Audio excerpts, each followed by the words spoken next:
Hello all and welcome back to the show. In this video, I wanted to build a minimal quick grab pack of some of my EDC essentials that could go in my sling bag, waist bag, or whatever bag.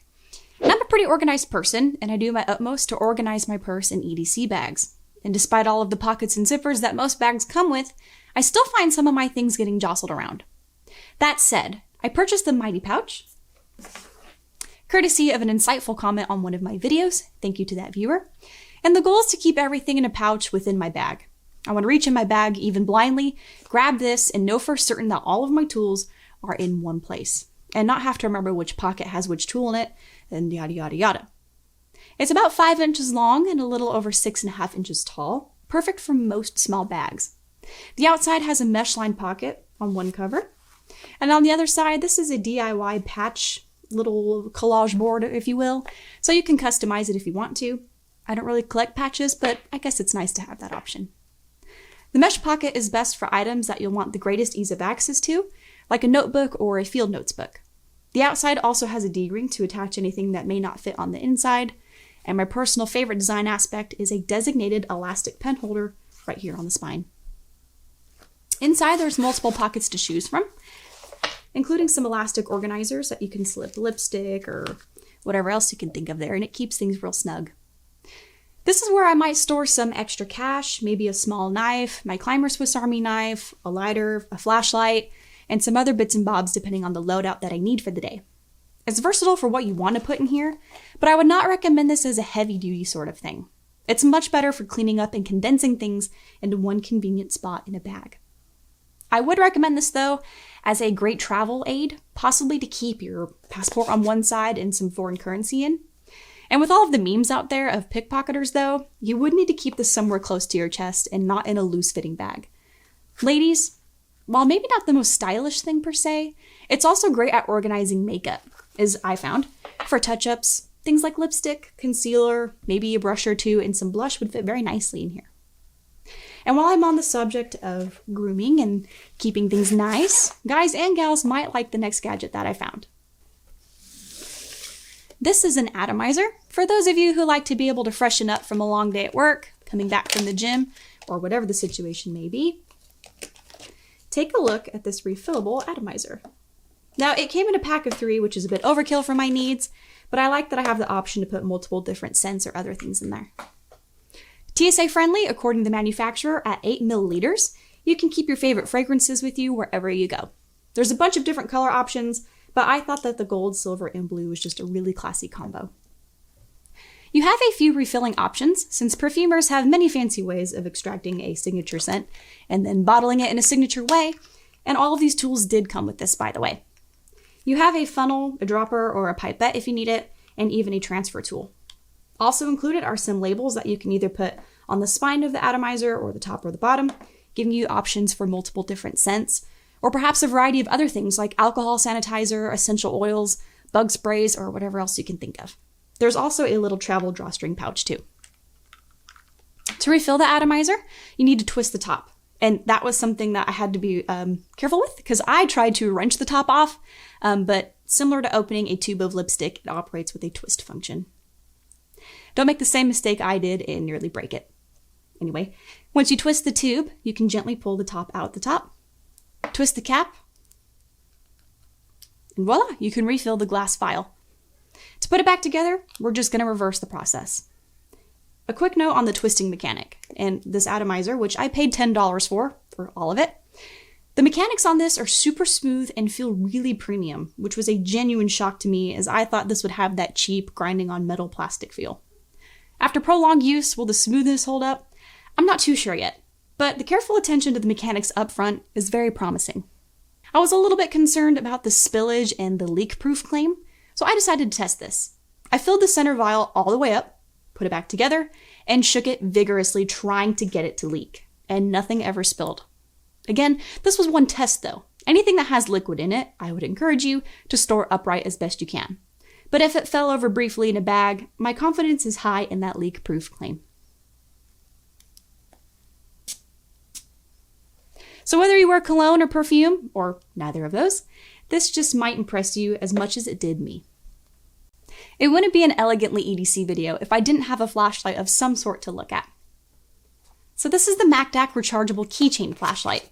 I bought the 2-pack, but if you want more, there is a 4-pack available.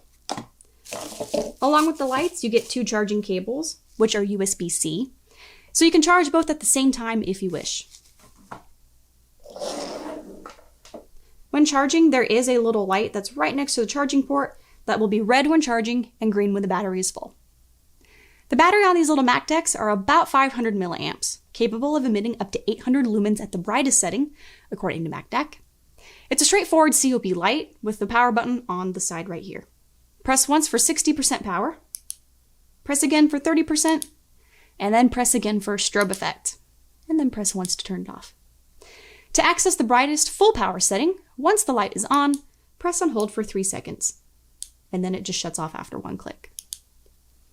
The MAKDAK is designed to be a simple keychain light, so it's not the smartest per se with a memory mode or a million different button combinations. That said, you will have to cycle through the whole menu just to turn it off. But the biggest issue I have with MAKDAK is that there are no battery runtimes listed for the different light modes, so this is going to be a trial and error. Other helpful characteristics, though, include a strong magnet here on the back, a kickstand option if you just want to set it upright, a built-in carabiner, and even threading right here on the bottom that will fit most tripods. But it wouldn't be a true EDC item, though, if it didn't have one last random function. And this one does not include a window breaker, but it does include a bottle opener function here on the side. For a lightweight, waterproof light that's competent, the MAKDAK is great as a secondary light. When at full charge, can just be tossed in a bag or clipped to the quick grab bag in the event that you forget your primary light, or if the battery dies in your primary. At the very least, you can keep one in a desk drawer at work, a nightstand, or even a kitchen drawer as a backup if you lose power in your home. Keychains can be found pretty much everywhere, and I own quite a few myself, but I went ahead and purchased the RovyVon U4 Pro Plus, simply because of the name brand. And since it's name brand, I did pay full price for it, rounding it after tax to about $50, which admittedly, in my opinion, is a bit expensive for a carabiner, but there are some extra features to this that may or may not justify that price tag, and you can tell me your thoughts on that in the comment section. Made of titanium and surprisingly lighter than I anticipated, the carabiner latch is smooth when opening and closing. Oh, and by the way, there is no lock on here, just in case you prefer locking carabiners. On its side, here's the few additional tools I was talking about, both of which require you to push a safety button to open and to close. The first of which is a ruler and reversible screwdriver, and you can hear it click into place when fully open. That clicking means it's securely in place. That way when you go to use it, it won't fold in on itself and cause you undue frustration. The arm is a ruler with about 2 centimeters on there, which is fine, but it's not the strongest selling point for the U4. The screwdriver head is reversible, like I said earlier, and it uses a magnet to keep the bit in place.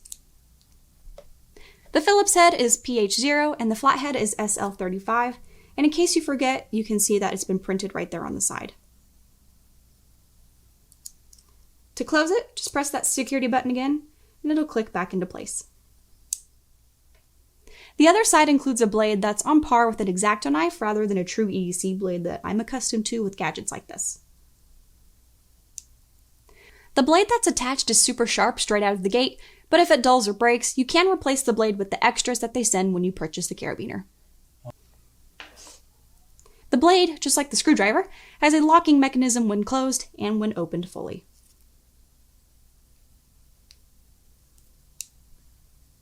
RovyVon consistently makes premium gadgets, and the U4 Pro Plus is great. It's not overburdened with too many clunky tools or silly random gadgets, but I think that for what I get on this particular tool, $50 still seems a bit pricey. I think a fair price for this would be about $30, but name brand means high prices. So, after all is said and done with these gadgets and stuff I already own and reviewed on the channel, what would I actually keep in a quick grab bag? Well, here's the loadout I came up with for my needs on an average day or a possible day trip out.